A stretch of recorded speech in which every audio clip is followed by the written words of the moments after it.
இந்த நிகழ்ச்சி amazing facts ஊழியத்தின் நண்பர்களால் உங்களிடம் கொண்டு வரப்பட்டிருக்கிறது.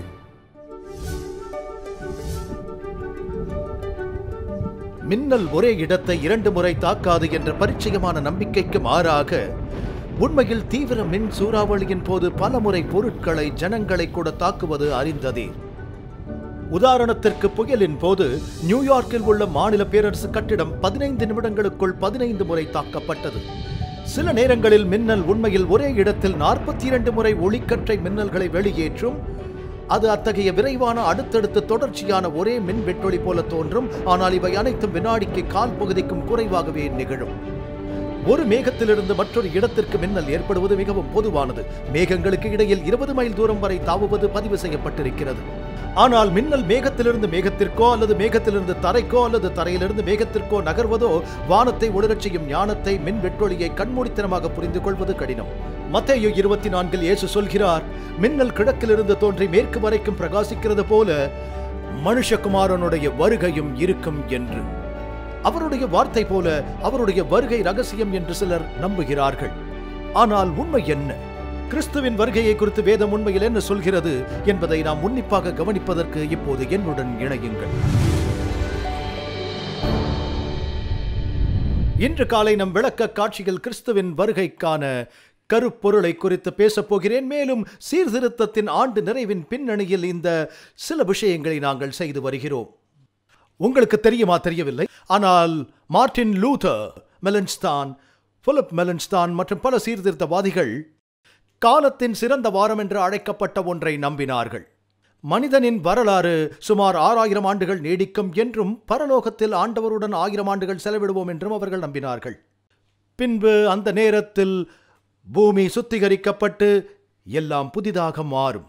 அவர்கள் நினைத்த உலகம் எவ்வளவு காலம் என்ற கால அளவீடு கொஞ்சமாக இருந்தது, வேத யுகங்களை சேர்த்து. ஆனால் அவர்களில் பலர் இதை நம்பினார்கள். எங்கள் இயக்கத்தில் ஒருவரான ஜேஎன் ஆண்ட்ரூஸ், அவர் விசேஷித்த 1000 வாரம் மற்றும் வாரகாலம் பற்றி எழுதினார்.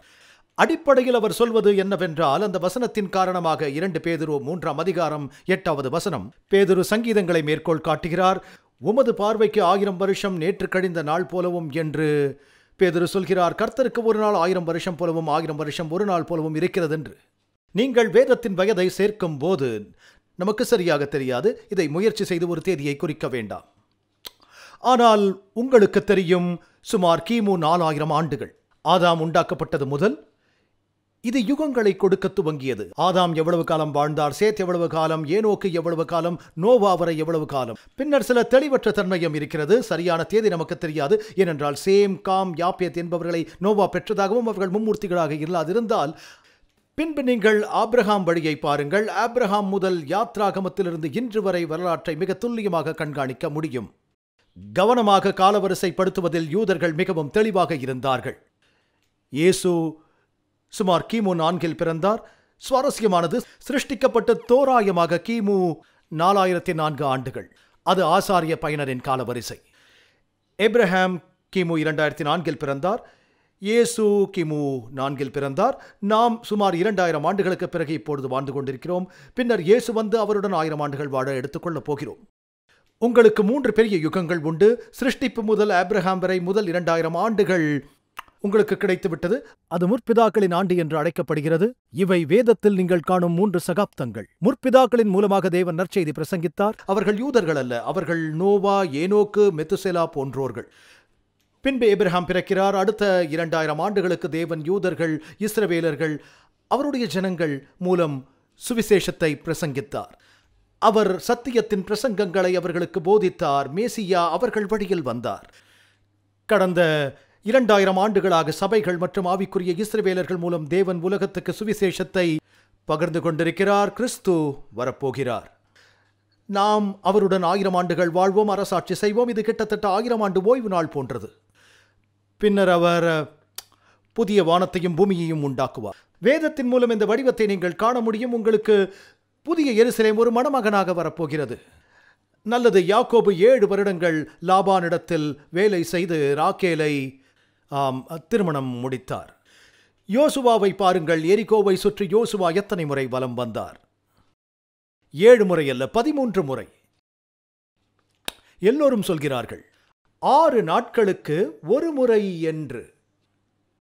6 நாட்களுக்கு பிறகு 7ஆம் நாளில் 7 முறை அணிவகுத்து எக்காளங்களை ஊதி நகரத்தை சுதந்தரித்தார்கள். 6 நாட்களுக்கு பிறகு அவர்கள் நகரத்தை சுதந்தரித்தார்கள். 6 ஆண்டுகளுக்கு ஒரு எபிரேய ஊழியரை வைத்துக் கொள்ளலாம். 7ஆம் ஆண்டு அவர் விடுதலையாவார். இயேசு தம்முடைய சீஷர்களுக்கு வாக்கு கொடுத்ததாக வேதம் கூறுகிறது. சிலர் தேவனுடைய ராஜ்யம் பலத்தோடே வருவதை காணும் முன் மரணத்தை ருசிப்பதில்லை என்று மெய்யாகவே உங்களுக்கு சொல்லுகிறேன் என்றார். இது மார்க் 9ஆம் அதிகாரத்தில் சொல்லப்பட்டிருக்கிறது. 6 நாளைக்கு பிறகு அவர்கள் முன்பாக மறுரூபமானார். சொல்லப்பட்ட இடத்தில் மோசே மலையின் மேல் ஏறின போது ஒரு மேகம் மலையை மூடிற்று. கர்த்தருடைய மகிமையின் மேல் தங்கி இருந்தது. 7ஆம் நாளில் அவர் மேகத்தின் நடுவிலிருந்து மோசேயை கூப்பிட்டார்.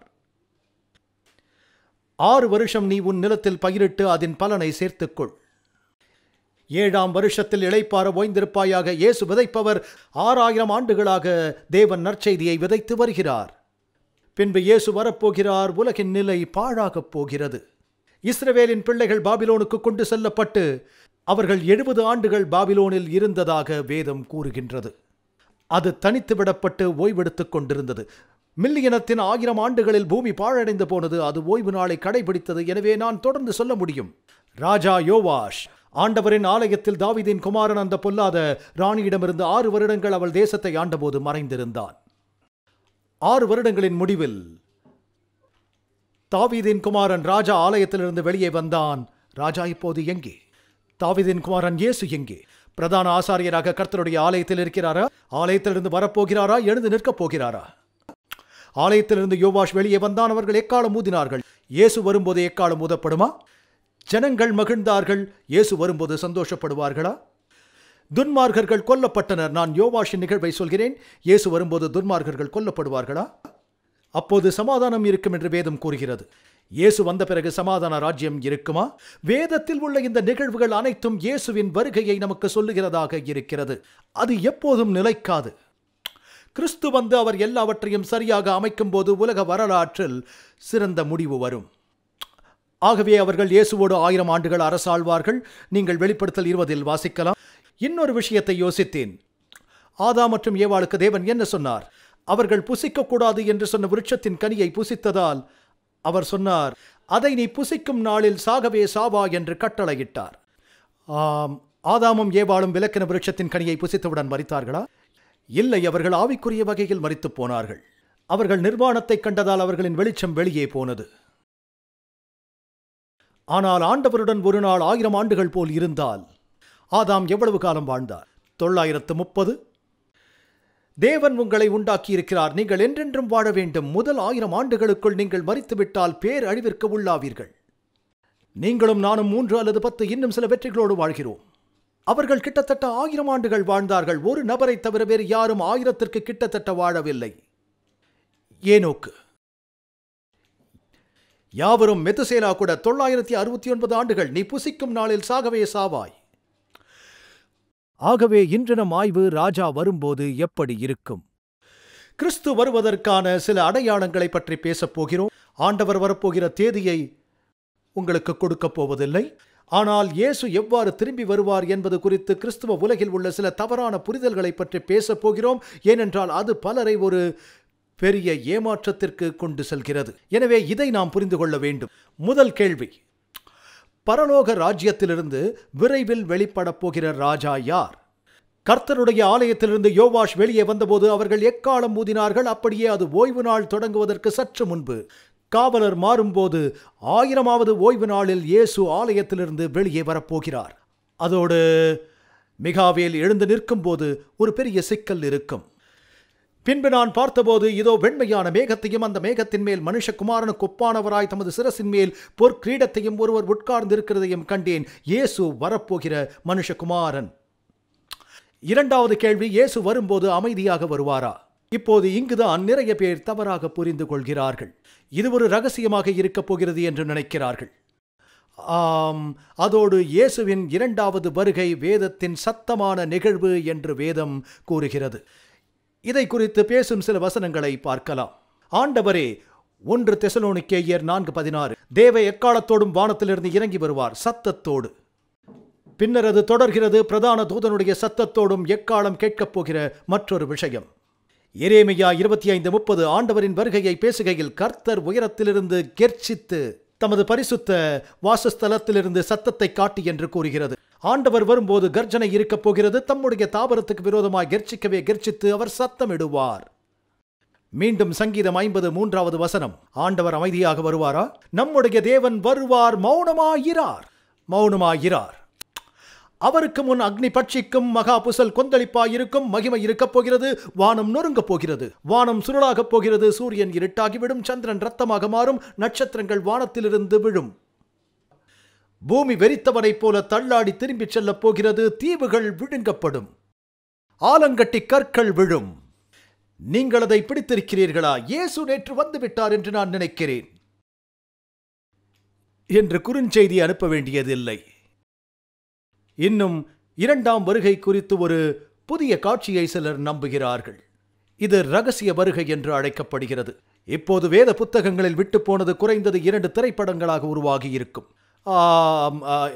இது குறைந்தது 200 ஆண்டுகளுக்கு முன்பு அறியப்படாத போதனை. இது மெதுவாக ஜேசுட் இறைபியலாளரின் காலவரிசை, பிரான்சிஸ்கோ ரிபேரா மற்றும் மற்றொருவரான எஸ்கோபார் ஆகியோரால் உருவானது. மேலும் அவர்கள் பெரிய சீர்திருத்தவாதிகள் காரணமாக என்ன நடக்கிறது என்பதை எதிர்த்து போராட முயற்சிக்க தீர்க்க தரிசனத்தின் விளக்கத்தை தேடுகிறார்கள். அவர்கள் இந்த கருத்தை உருவாக்கினார்கள். ஸ்கோஃபீல்ட் என்ற மனுஷர் வரும் வரை அது உண்மையில் எடுக்கப்படவில்லை. யாராவது ஸ்கோஃபீல்ட் வேதாகமத்தை படித்திருக்கிறீர்களா? அதில் நல்ல விஷயங்கள் இருக்கின்றன. ஆனால் அவர் இரகசிய வருகை மற்றும் இறையியலின் பின்னால் விட்டு போன ரிபராவின் இறையியலையும் ஏற்றுக்கொண்டார். ஹால் லின்சே என்ற மற்றொருவர், பின்னர் அவர் ஸ்கோஃபீல்ட் வேதத்தை எடுத்தார், பெரிய கிரகம் பூமி என்று புத்தகத்தில் எழுதியிருக்கிறார். பின்னர் அது வேறு சில கவர்ந்திழுக்கும் மற்றும் திருத்துவ ஒளிபரப்பாக எடுக்கப்பட்டது. அவர்கள் இதை கற்பிக்கத் தொடங்கினர். இது அறியப்படாததிலிருந்து முக்கிய பார்வைக்கு கொண்டு சென்றது.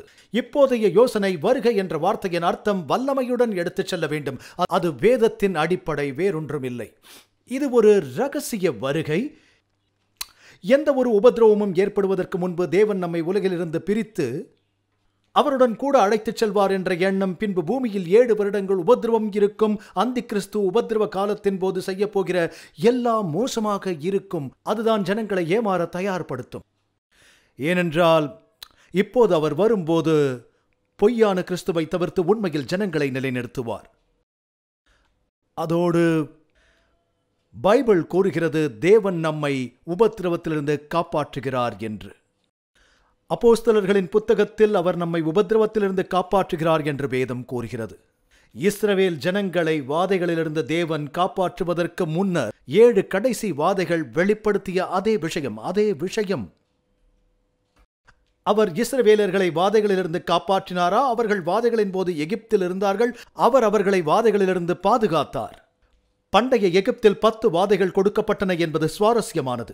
ஆனால் 10 வாதைகளில் கடைசி 7 வாதைகளிலிருந்து தேவன் இஸ்ரவேலர்களை பாதுகாத்தார். வெளிப்பாட்டில் எத்தனை வாதைகள்? 7. அதே 7லிருந்து நாம் பாதுகாக்கப்படுவோம். நாம் உலகில் இருக்கிறோம். அதனால்தான் இயேசு முடிவு பரியந்தம் நிலை நிற்பவனை ரட்சிக்கப்படுவான் என்றார்.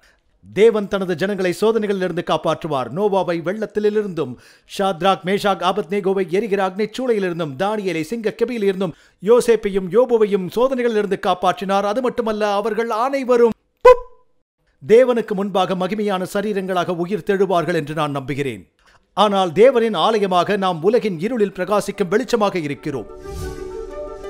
நண்பர்களே, இன்றைய விளக்க காட்சிக்கு இன்னும் கொஞ்ச நேரத்தில் திரும்ப போகிறோம். அதுவரை எங்கும் செல்ல வேண்டாம்.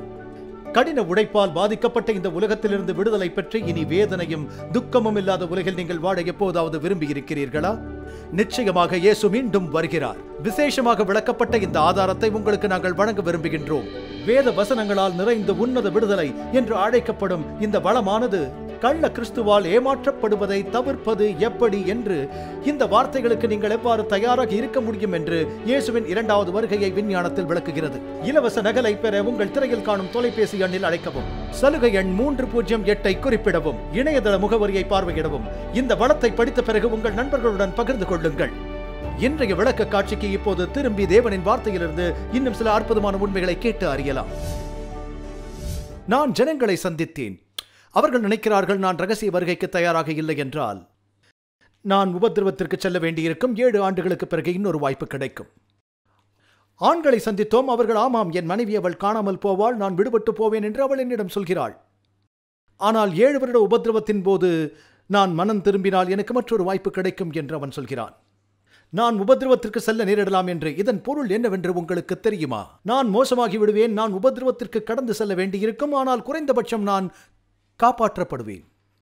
நண்பர்களே, பிசாசு 2வது வாய்ப்பு இருப்பதாக சொல்கிறான், ஆனால் 2வது வாய்ப்பு இல்லை. இயேசுவின் வருகை அவ்வளவுதான். நீங்கள் நம்பப்போவதாக இருந்தால் நான் சொல்வதை நம்புங்கள். ஏனென்றால் நான் நம்புவது போல் நீங்கள் நம்பினால் குறைந்தபட்சம் ஆயத்தமாவீர்கள். சொல்வது புரிகிறதா? ஆனால் வேத வசனங்கள் நிறைய உண்டு என்று நினைக்கிறேன். அதனால் இது ரகசிய வருகையாக இருக்கப் போவதில்லை. பின்னர் ஒருவர் சொல்லுவார், பாஸ்டர் டக், அவர் ஒரு திருடனைப் போல வருவார் என்று வேதம் சொல்லவில்லையா என்று. அது சரி, அவர் வருவார் ஒரு திருடனைப் போல. அது ஒரு ரகசிய வருகை. இந்த வசனத்தை படிக்கும் போது பார்த்தால் இயேசு ஒரு திருடனைப் போல வந்து 7 ஆண்டுகள் வாழ்க்கை செல்கிறது போல் தெரிகிறது. நீங்கள் சொல்லுங்கள். அது சொல்கிறது, கர்த்தருடைய நாள் இரவிலே திருடன் வருகிற விதமாய் வரும். அப்பொழுது வானங்கள் மடமட என்று அகன்று போம், பூதங்கள் வெந்து உருகிப்போம், பூமியும் அதிலுள்ள கிரியைகளும் எரிந்து அழிந்து போம். ஆண்டவர் ஒரு திருடனைப் போல வரும்போது இங்கு பூமியில் என்ன நடக்கும்? வாழ்க்கை தொடருமா? அல்லது அவர் ஒரு திருடனைப் போல வரும்போது பூதங்கள் வெந்து உருகி போகுமா? அவர் ஒரு திருடனைப் போல வருவதாக ஏன் சொன்னார்? ஏனென்றால் அது நிகழும்போது அது ஆச்சரியமாக இருக்கும். திருடன் வீட்டுக்கு வந்ததை பார்த்திருக்கிறீர்களா? நான் வந்திருக்கிறேன். கிறிஸ்தவனாக இருப்பதற்கு முன்பு செய்தேன். உங்களுக்கு தெரியும், நான் இப்போது மறுபடியும் பிறந்திருக்கிறேன். நான் ஜனங்களின் வீடுகளை உடைத்து நுழைவேன், பொருட்களை திருடுவேன். எந்த ஒரு அறிவிப்பையும் இதற்கு அனுப்ப முடியாது. அதனால் அது நடந்தது ஆச்சரியமாக இருந்தது. ஆனால் நான் வந்த பிறகு அவர்களுக்கு தெரியும். எனவே இது ஒரு ரகசிய வகையானதாக இருக்கும் என்று நான் நினைக்கவில்லை. இயேசுவின் வருகையின் போது வேறு என்ன இயற்பியல் ஆதாரங்கள் நடக்கும்? வெளிப்படுத்தல் 16-18 வசனத்தில் படிக்கலாம். பூமி மிகவும் அதிர்ந்தது. பூமியின் மேல் மனுஷர்கள் உண்டான நாள் முதற்கொண்டு அப்படிப்பட்ட பெரிய அதிர்ச்சி உண்டானதே இல்லை, ஒருபோதும் இல்லை. அதனால் எல்லாம் நடுங்கும், தீவுகள் விழுங்கப்படும். இயேசு வரும்போது வேறு என்ன மாதிரியான விஷயங்கள் எல்லாம் நடக்கும்? அவரை யார் பார்ப்பார்கள்? வருகைக்கு தயாரான ஒரு சிலரா? மத்தேயு 24:30 வசனம் கூறுகிறது, அப்பொழுது மனுஷகுமாரனுடைய அடையாளம் வானத்தில் காணப்படும். அப்பொழுது மனுஷகுமாரன் வல்லமையோடும் வருகிறதை பூமியில் உள்ள சகல கோத்திரத்தாரும் கண்டு புலம்புவார்கள். மனுஷகுமாரன் வல்லமையோடும் மிகுந்த மகிமையோடும் வானத்தின் மேகங்கள் மேல் வருகிறதை காண்பார்கள். இதோ மேகங்களுடனே வருகிறார். வெளிப்படுத்தல் 1:7 வசனம், கண்கள் யாவும் அவரை காணும். ஒருவர் எப்போதும் இந்த கேள்வியை எழுதுவார், போதகர் டக், உலகம் உருண்டையாக இருக்கும்போது ஒவ்வொரு கண்ணும் அவரை எப்படி பார்க்க முடியும்? அனைவரும் ஒரே நேரத்தில் அவரை பார்க்க போகிறோம் என்று அவர் சொல்லவில்லை. அவர் சொல்வது உலகம் முழுவதும் பார்க்கும்படி அவர் வருகை இருக்கும் என்பதே இதன் அர்த்தம். மீட்கப்படும் நாளில் ஒரு வகையான வெற்றிடங்கள் மற்றும் அதற்கு பின்னால் அழிவு, பேரழிவு இருக்கும். எல்லோரும் அவரை அந்த நாளில் பார்ப்போம், அவ்வளவுதான். எல்லோரும் அவரை ஒரே நேரத்தில் பார்ப்போம் என்று அதில் சொல்லவில்லை. எனவே எல்லோரும் அவரை பார்ப்போம். இயேசு திரும்பி வரும்போது எப்படி இருக்கும்? நமக்கு சந்தேகம் இருக்க வேண்டியதில்லை. ஒலிவ மலையிலிருந்து கிறிஸ்து ஏறின போது சீஷர்கள் பார்த்து கொண்டிருந்தார்கள். தங்கள் அன்பான ஆண்டவராகிய இயேசுவை பார்த்தபடியே அவர்கள் வானத்தை வெறித்து பார்த்து கொண்டிருந்தார்கள். அவர்கள் கண்களுக்கு மறைவாக ஒரு மேகம் அவரை எடுத்துக்கொண்டது என்று வேதம் சொல்கிறது. அவர் போன பிறகும் அவர்கள் அங்கே நின்று வானத்தை அண்ணாந்து பார்த்து கொண்டிருக்கையில் வெண்மையான வஸ்திரம் தரித்தவர்கள் 2 பேர் அங்கே நின்று, கலிலேயராகிய மனுஷரே, நீங்களேன் வானத்தை அண்ணாந்து பார்த்து நிற்கிறீர்கள் என்றார்கள். இதே இயேசு ஆனவர் எப்படி உங்கள் கண்களுக்கு முன்பாக வானத்துக்கு எழுந்தருளி போனாரோ அப்படியே மறுபடியும் வருவார். அவர் எடுத்துக்கொள்ளப்பட்டது உண்மைதானா? அவர் எடுத்துக்கொள்ளப்படும் போது பார்த்தார்களா? அவர் எடுத்துக்கொள்ளப்படும் போது பேசிக் கொண்டிருந்தாரா? ஆம். அவர் பரத்திற்கு ஏறும்போது நீங்கள் புறப்பட்டு போங்கள், நான் உங்களுடனே கூட இருக்கிறேன். அவர் உண்மையுள்ளவர். அவர் விட்டு சென்ற அதே வழியில் திரும்பி வருவார். எனவே அதை பற்றி நாம் ஒருபோதும் கவலைப்பட வேண்டியதே இல்லை. உங்களுக்கு தெரியும், இது எனக்கு மிகவும் பைத்தியக்காரத்தனமாக இருப்பதற்கான காரணம், ஒரு போதகராக இயேசு முதலாவதாக வந்தபோது சபை ஆயத்தமாக இருந்ததா? முதல் முறை அவர் ஒரு சிங்கத்தைப் போல வருவார், வந்து ரோமானியர்களை முறியடிப்பார், எக்காலம் ஊத உலகை உலுக்கி பூமிக்குரிய ராஜாவாக இஸ்ரேலை ஆளுவார் என்று நினைத்தார்கள். அவரோ ஆட்டுக்குட்டி போல அமைதியாக வந்தார். அவர்கள் அதை ஏற்கவில்லை. அவர்கள் தீர்க்க தரிசனங்களை புரிந்து கொள்ளாததால் தயாராக இல்லை. இப்போது இயேசு எக்காலத்துடன் ஒரு சிங்கத்தைப் போல வர தயாராகி வருகிறார். சபை அவர் அமைதியாக வருவார் என்று சொல்கிறது. இந்த நேரத்தில் பிசாசு எப்போதும் சபையாரிடத்தில் தீர்க்க தரிசனங்களை தவறாக புரிந்து கொள்ள வேலை செய்கிறான். அவர்கள் தயாராக இல்லை. முதல் முறை வந்தபோது தயாராக இருந்தார்களா? இல்லை. தயாராக இல்லாததால் பலர் அழிந்து போனார்கள். எனவே அதே காரியம் நடக்கும். இயேசு மேகங்களில் வரும்போது யார் அவருடன் இருப்பார்கள்? தனியாக வரமாட்டார். மத்தேயு 25:31 அன்றியும் மனுஷகுமாரன் தமது மகிமை பொருந்தினவராய் சகல பரிசுத்த எத்தனை பேர்? தமது சகல பரிசுத்த தூதரோடும் கூட. ஆக உயிர்த்தெழுதலின் போது கர்த்தருடைய தூதர் வானத்திலிருந்து இறங்கி வந்து கல்லை புரட்டி தள்ளிய போது என்ன நடந்தது? அங்கே இருந்த ரோமானிய காவலர்கள் அவர்கள் செத்த மனிதர்களைப் போல கீழே விழுந்து தூதனின் மகிமையிலிருந்து பயங்கரத்தில் தப்பி ஓடிவிட்டார்கள். கர்த்தருடைய தூதன் புறப்பட்டு அசீரியரின் பாளையத்தில் 1,09,000 பேரை சங்கரித்தான். ஒரு தூதன். சகல தேவதூதருடன் ஆண்டவர் வரும்போது, நேற்று நீங்கள் பத்திரிகையை பார்த்தீர்களா என்று கேட்கப் போவதில்லை. நான் நினைத்தேன் இயேசு வந்து விட்டார் என்று. அது பிரகாசமாக இருந்தது. அது அனைவருக்கும் தெரியும். இயேசுவின் வருகையின் பிரசன்னம் எப்படிப்பட்டது என்று வாழ்கிற துன்மார்கர் என்ன ஆவார்கள்? 2 தெசலோனிக்கேயர் 1:7. நம்முடைய கர்த்தராகிய இயேசு கிறிஸ்து தமது வல்லமையின் தூதரோடும் ஜுவாலித்து எரிகிற அக்னியோடும் வானத்திலிருந்து வெளிப்படும் போது அப்படியாகும். அவரை உங்களுக்கு தெரியுமா? நித்திய ஜீவனுடையவர்கள் அவரை அறிவார்கள். எழுந்து போனவர்களிடம் எனக்கு உன்னை தெரியாது என்று சொல்வார். அவரை அறிந்து கொள்ள உங்களுக்கு நேரம் கொடுக்கப்படுமா? அவர் வருகிறார். தொடர்ந்து சொல்கிறது 2 தெசலோனிக்கேயர் 2:8. நீக்கப்படும் போது அந்த அக்கிரமக்காரன் வெளிப்படுவான். அவனை கர்த்தர் தம்முடைய வாயின் சுவாசத்தினாலே அழித்து தம்முடைய வருகையின் பிரசன்னத்தினாலே நாசம் பண்ணுவார். அவர் வரும்போது அவர் வருகையின் பிரசன்னத்தினாலே அந்த அக்கிரமக்காரன் வெளிப்படுவான். இயேசுவின் வருகையில் மரித்த நீதிமான்களுக்கு என்ன நடக்கும்? இது ஒரு நல்ல செய்தி, மிக நல்ல செய்தி. கிறிஸ்துவுக்குள் மரித்தவர்கள் முதலாவதாக எழுந்திருப்பார்கள் என்று வேதம் சொல்கிறது.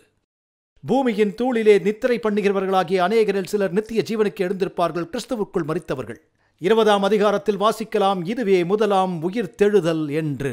எங்கிருந்தாலும் எது நடந்தாலும் என்ன கிடைக்கும்? 2வது குறைந்தது.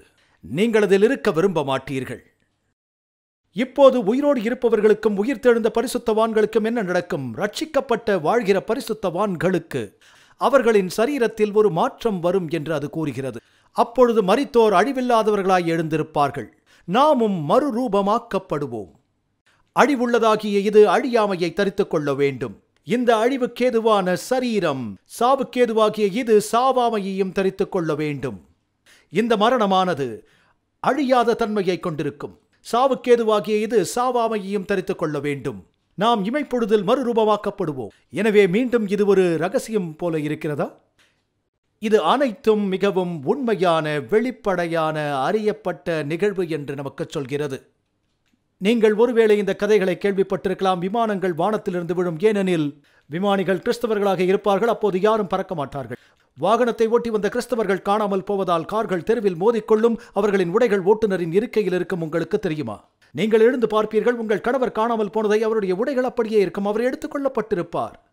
அவர்கள் அதை எப்படி தெரிந்து கொள்வார்கள்?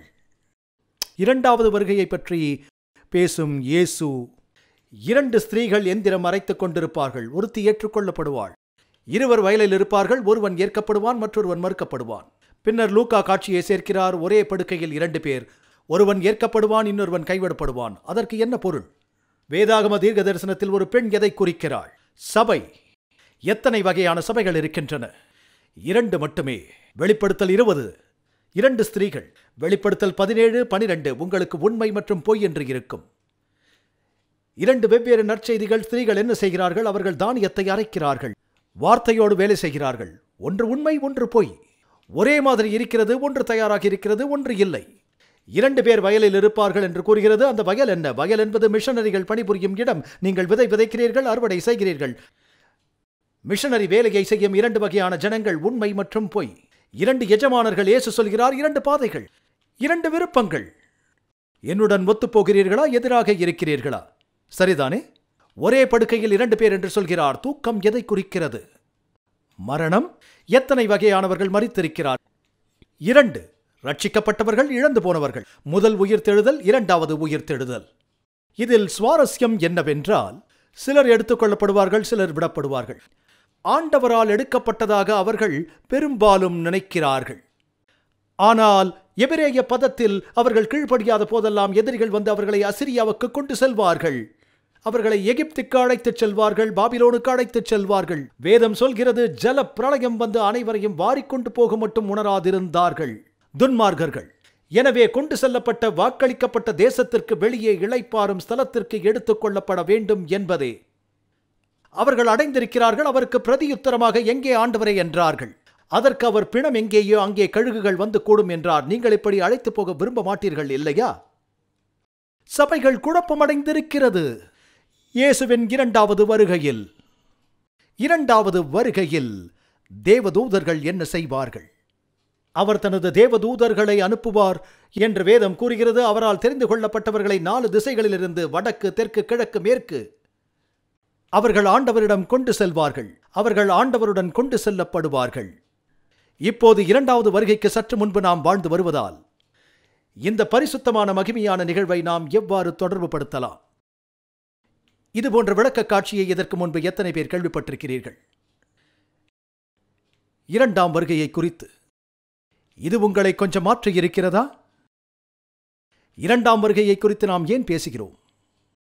சிலர் அவர் வரும்போது வரட்டும், அவர் வருகையை குறித்து கவலைப்பட வேண்டாம் என்கிறார்கள். தனிப்பட்ட முறையில் அவர்களை 7ஆம் நாள் வருகை சபை என்று அழைக்கிறோம். இதன் பொருள் இயேசுவின் வருகை என்பது சீக்கிரம் இருப்பது குறித்து நாம் உற்சாகம் கொள்ளலாம். ஆகையால் நீங்கள் புறப்பட்டு போய் சகல ஜாதிகளையும் சீஷராக்கி அவர்களுக்கு ஞான ஸ்நானம் கொடுங்கள் என்று இயேசு சொன்னார். இந்த உலகத்திற்கு ஒரு குறிப்பிட்ட நேரம் கொடுக்கப்பட்டு இருப்பதை ஜனங்கள் அறிந்து கொள்ள அவர் விரும்புகிறார். அதற்கு நாம் ஆயத்தப்பட வேண்டும். வேறு ஒன்றும் இல்லை என்றால் உங்கள் வாழ்க்கையில் ஒரு குறிப்பிட்ட அளவு நேரம் கொடுக்கப்பட்டிருக்கிறது. ஒரு நல்ல செய்தி இருக்கிறது. இந்த உலகம் என்றென்றைக்கும் நிலை நிற்கப் போவதில்லை. அதிலும் தேவனின் நன்மை சொல்கிறது, பாவமும் துன்பமும் வேதனையும் அழியாமல் இருந்தால் அது பயங்கரம் அல்லவா? இயேசு மறுபடியும் வருவது நல்ல செய்தி. இவை அனைத்தும் தீர்க்கப்பட போகிறது. தீர்க்க தரிசன பரிசலின் அருமையான உண்மைகளை அறிந்து கொள்ளும் வேத பாட அனுபவங்களோடு நீங்கள் சிறந்த வேத நிபுணராக மாறிவிடலாம்.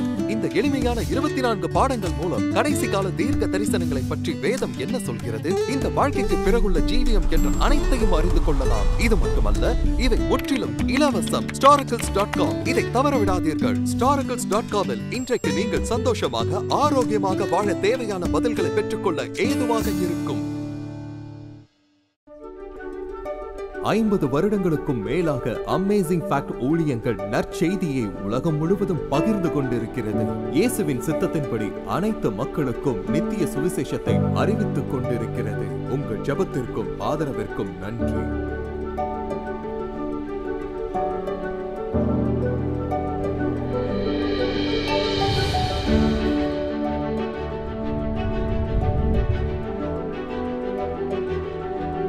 இன்றைய இலவச சலுகையை விண்ணப்பிக்க மறந்து விடாதீர்கள். அது நிச்சயம் ஆசீர்வாதமாக இருக்கும். உங்களது தொடர்ச்சியான ஆதரவுக்கு நன்றி. நாங்கள் இயேசு கிறிஸ்துவின் சுவிசேஷத்தை உலகெங்கிலும் கொண்டு செல்கிறதால் நீங்கள் அடுத்த வாரம் இணைந்திருக்க உதவி செய்து கர்த்தருடைய வேத வார்த்தையில் மூழ்கி அற்புத உண்மைகளை ஆராயச் செய்வோம்.